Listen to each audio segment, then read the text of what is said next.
Tokuchingamdzai zvakare vana vaMwari kuchirongwa chedu chamazuva ose kuNhai Pastor.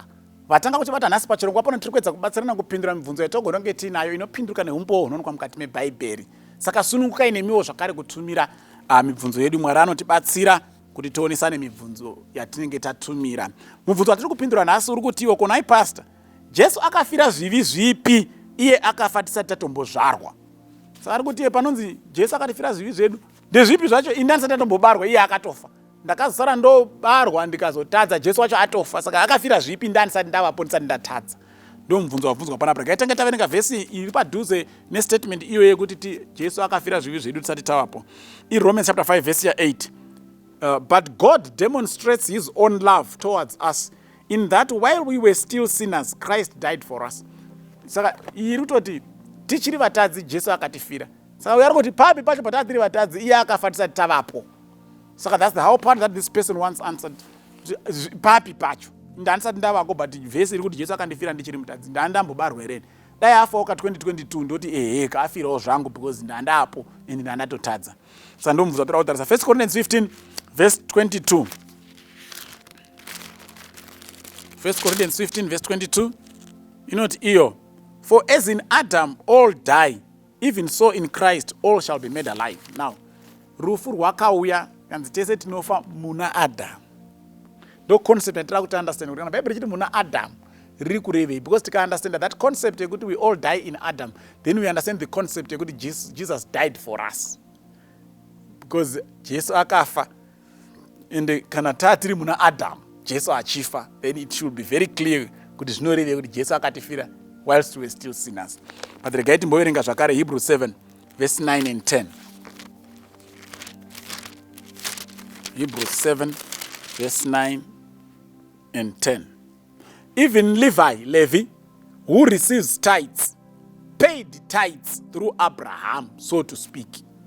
For he was still in the loins of his father when Melchizedek met him. Now, apa ndo pane chiravo chinotsanangura nyaya yese.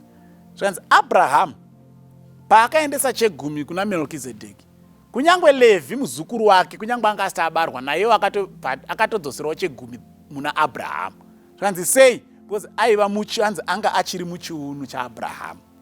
So kana Adam variwo baba vedu tese, kureva kuti Adam paakafirwa naJesu Kristu, nesuwo takafirwa naJesu Kristu, because takanga tichiri muchiunu chaAdam.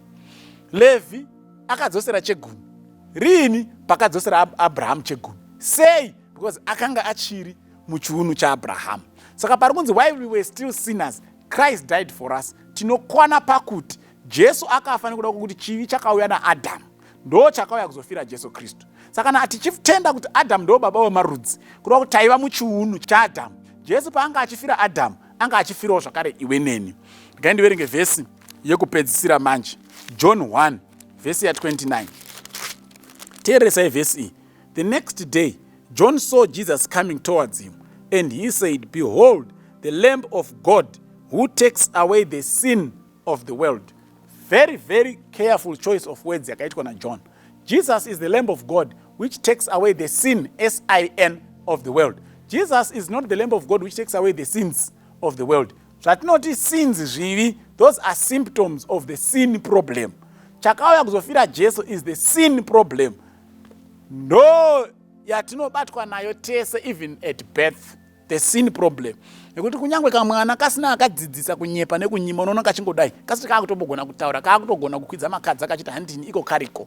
Hapana aendesa mwana uyu kuchikoro chekunyepa, but kakutogona kunyepa because makari mune sin, mune mhodzi yechivi. Iyoyo mhodzi yechivi ndo yakauya kuzofira Jesu, ndo yakapinda muna Adam, ndo yatakatakura tese tiri muchiunu chaAdam, ndo yakauya kuzofira Jesu Kristu. Jesu haana kuuya kuzofira vanhu kunyepa kwavo. Jesu akauya kuzofira chinokonzeresa kuti munhu anyepe. Jesu haana kuuya kuzofira vanhu umhondi. Jesu akauya kuzofira chinokonzeresa kuti munhu azoponde umwe munhu, ndo chinonzi chivi. Zvimwe zvese zvatinoona izvi zvivi, those are symptoms yekuti pane problem iri mukati. Kona munhu achinyepa, musadhile nekunyepa, dhilai nechiri mukati chinomukonzeresa kunyepa. Ndo chakauya kuzofirwa naJesu Kristu. Saka ichocho tese takachitakura patakangotakurwa mumimba yababa wedu, yamai vedu, because takatakurwa muchiuno chaAdhamu. Adhamu sababa vedu akatambudza mhodzi iyoyo kwatiri, inozokonzeresa umhondi, kunyepa, kuba, kutyora sabata, kunyamata zvifananidzo, kutora mukadzi woumwe. Zvese izvozvo zvinokonzereswa nemhodzi yechinhu chinonzi sin.